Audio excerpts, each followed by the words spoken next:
Hey friends, David Tensen here. This is now the third video on highly sensitive people. This is the second one I'm filming today. The last one, if you haven't caught it, I recommend you do. It's a bit lengthy, it goes for about 16 minutes, but it just explains what a highly sensitive person is and what they're not and how they perceive the world.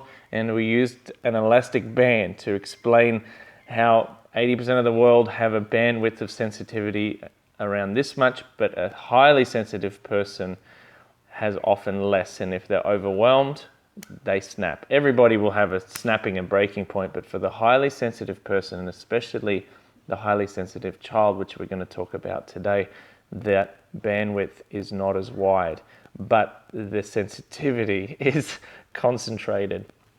And so there's also another video I did yesterday. All these are available on the Leader Heart page on Facebook, and you can look up the hashtag. I think I've put in there HSP or hashtag LeaderHeart, and you'll be able to track some more of those videos. Hope they are a blessing to you. If they are, please comment, ask questions, share your journey if you want to below. So today I'm going to talk about raising highly sensitive children. I'm particularly going to talk about this from a male perspective, from a father's perspective, but also from a boy's perspective. So I do identify myself in this sort of scale of being a highly sensitive person, and because it's a genetic disposition, because it's a genetic trait, and because my wife's the same, you know, chances of our kids having it or being this way are more so. But there's always a scale of sensitivity and things that people are sensitive to. A lot of this, it's very dependent on environment and a whole stack of factors. So I'm not going to go into that. But to say that the bandwidth for some of my kids, the sensitivity bandwidth is quite narrow, and others it's different. And that's us. We're made uniquely. No story's the same, no fingerprints the same. As my friend says, when God designed you, he made a one-off mold. He made a one-off you, and he threw away the mold. You're incredibly unique, and no one sees the world like you do, because you're a gift. You're a gift to the world. And so how I got started in this journey, and what I'm going to reference and put a link to in the description, is a link to a fantastic article on disciplining highly sensitive children. And this, for me, when I looked it up, was wow, I can see all this, and so I'm going to put a link to there, but I want to just share some of those from a first-hand experience. And you know, my kids are 11-year-old girl, 8-year-old boy, and a 5-year-old boy. And as parents out there would know, you discipline your children a little differently because they respond to things differently. The things with highly sensitive people is they're highly responsive. The world, they're just tuned in a lot more, but they're going to get overwhelmed a lot quicker as well. But when they're in their good space, that's when, you know, as all of us, that's when we're at our best and optimized.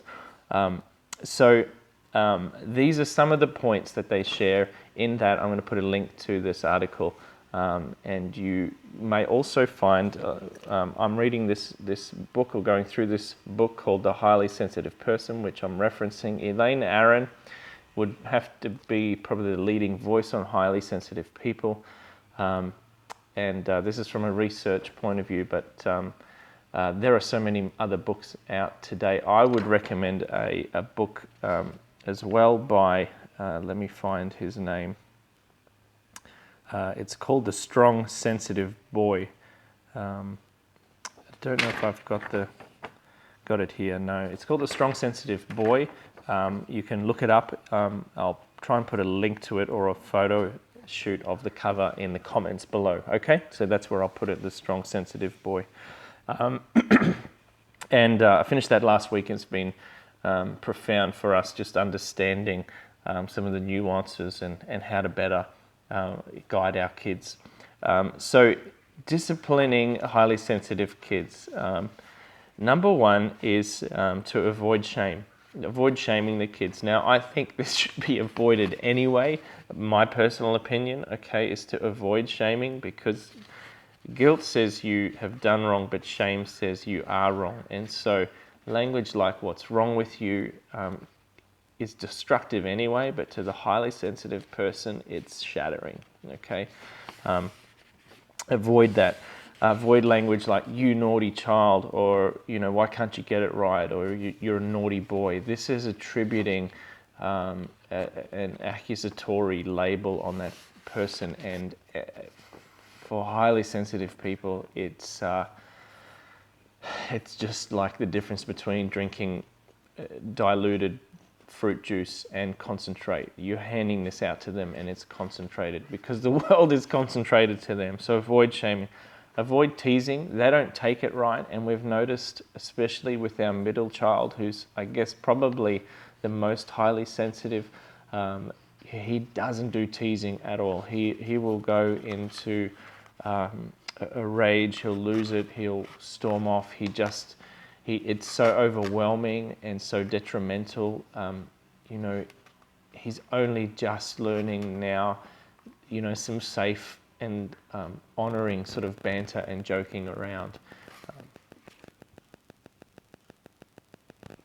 The other one is to avoid physical discipline. Now, personally, I think this should be used sparingly, if at all. You're going to have your own opinion on spanking your kids, etc. We made a decision to drastically reduce that. We found it wasn't helping. Research shows it doesn't help. It's illegal in some countries. I found that I need a timeout before my kids, but for the highly sensitive child, it again is worse. Okay. And I talk to adults all the time. Oh yeah, we used to get the smack, we used to get the cane, and we just whatever. But it could be detrimental to the highly sensitive child.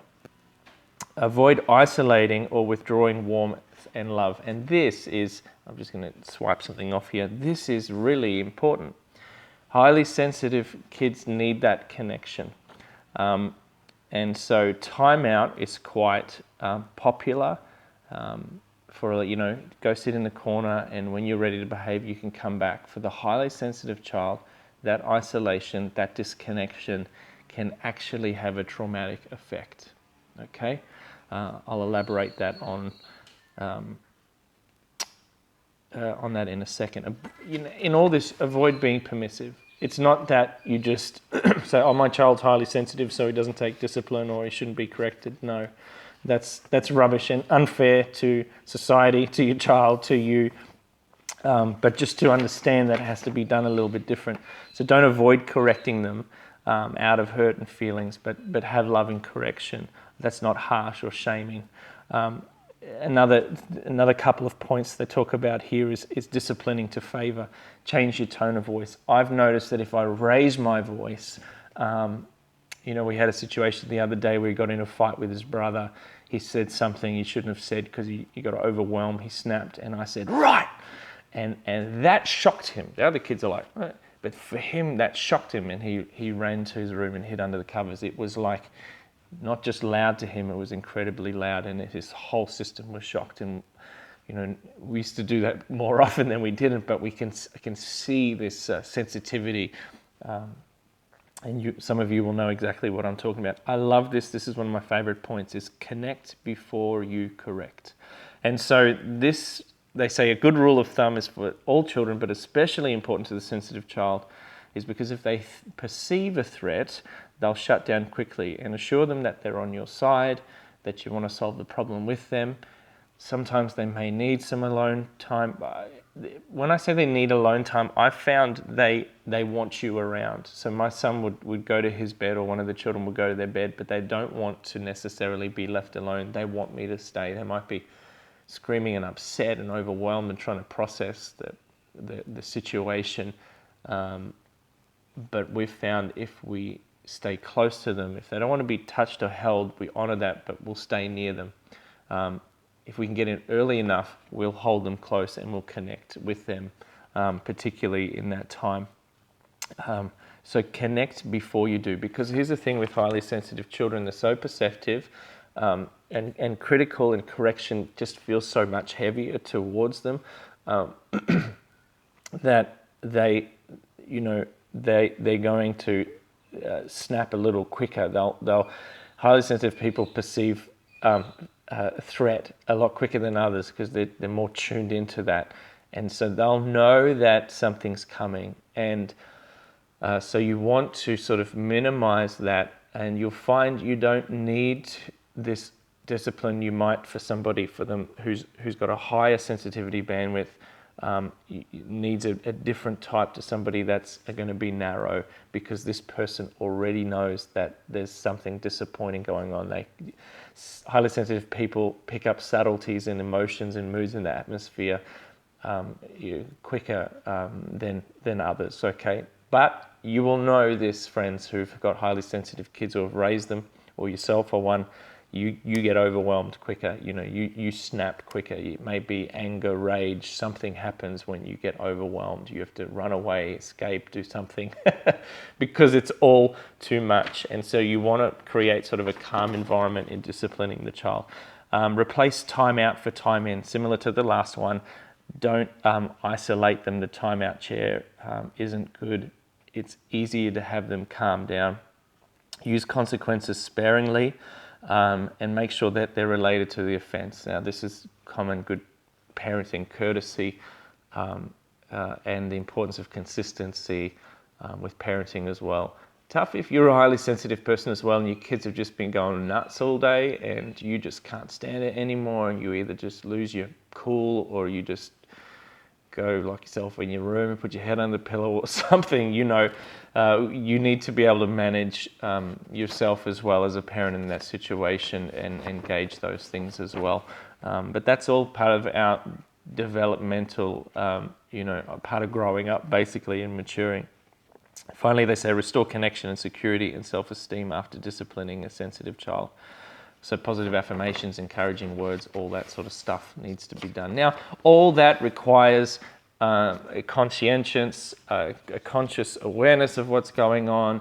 A lot of parents feel, gee, here's something more expected of me. But I will say that if your child is highly sensitive child, and if you want to know if they are, on Elaine Aron's website, okay, Elaine Aron, which is hsperson.com, I believe. You can do a test there to see if your child is highly sensitive. And there's a heap of resources out and stuff as well. And you can answer a stack of questions and you'll know. But for them, the world needs highly sensitive people that are balanced, self-regulated, have been given the opportunity to be the best them that they can be. And it does. You have a unique child on your hand. You know that. There's something sweet and something sensitive and something beautiful about who they are. They're not the same. This can cause challenges. I know that, but disciplining them and connecting with them intentionally and taking the time to understand them. I promise you, even in the short time we've understood this and managed our children like this, it's made a huge difference. So I hope that's of a blessing to you.